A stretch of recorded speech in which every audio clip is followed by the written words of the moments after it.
tidak lama engkau akan menghadapi hari kiamat dan menyesal terhadap masa hidupmu yang terbuang sia-sia.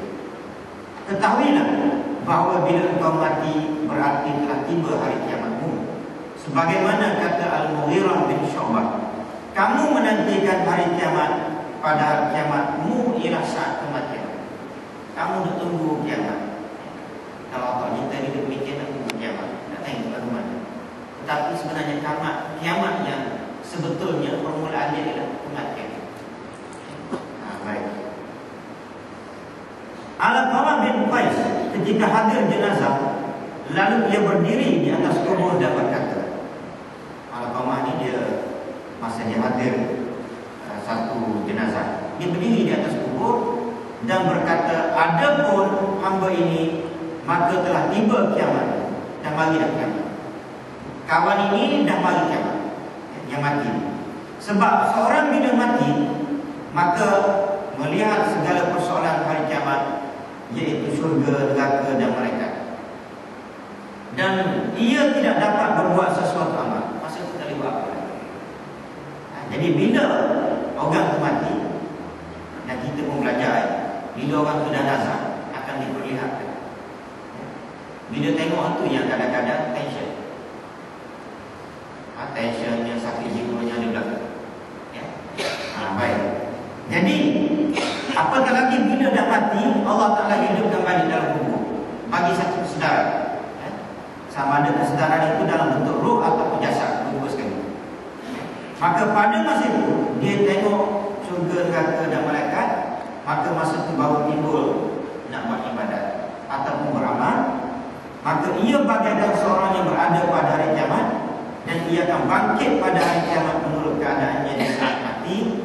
Maka sungguh untung siapa yang penghabisan amalnya kebaikan. Jadi di sini dia kata, untungnya mati, masa mati.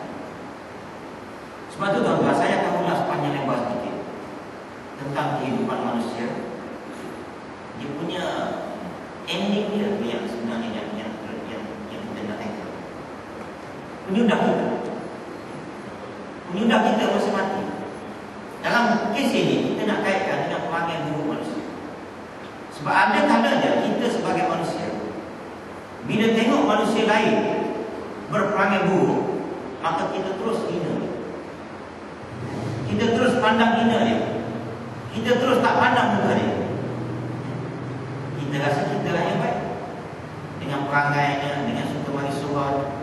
Orang lain tak suka mari surau, perangainya ondok. Tapi tuan-tuan belum tentu kita sama. Orang lain itu tak tahu sebenarnya, dia mari dan dia bersihkan diri dia dengan taubat yang terbaik, maka dia lebih baik daripada dia. Kena ingat, macam sama dengan lain orang. Tengok gayanya 2-0 lah.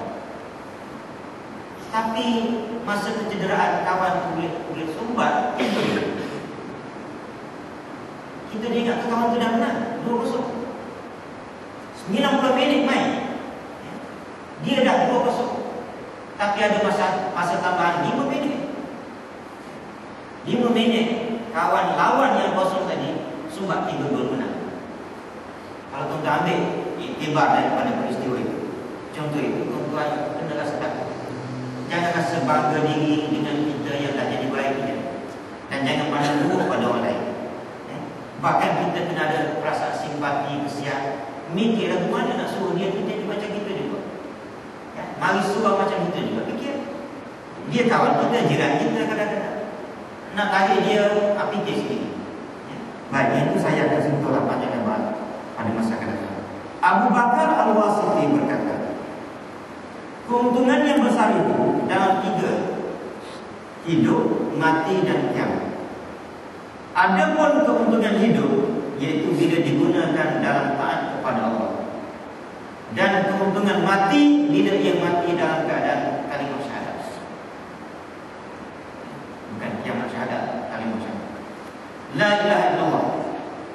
Dan keuntungan pada hari kiamat bila bangkit dari kubur, disambut dengan berita bahawa syurga tersedia untuk. Ini keuntungan yang besar. Pertama sekali, bila masa hidup kita hidup dalam ketaatan.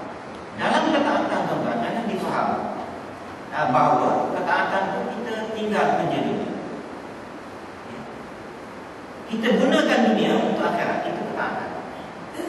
Dicari makan gajinya, dia ada satu bab ni, cari makan untuk anak keluarga, anak bini kita, pahala dia besar. Ada satu bab. Jadi kalau kita niat untuk anak bini kita supaya dapat makan yang halal, itu pun tahan. Tinggal lagi kita ni bila tak ada niat begitu, maka itu yang hebat kata. Rasuah jalan pijak kepala kawan, fitnah kawan dan naik pangkat. Pasal dalam kepala bukannya kerana Allah. Kerja bukan kerana Allah. Bila kerja kerana Allah, sama ada dia manager ke, kontraktor ke, makan gaji ke, semuanya yang tuan-tuan, kalau kerana Allah semuanya cantik. Aman dunia.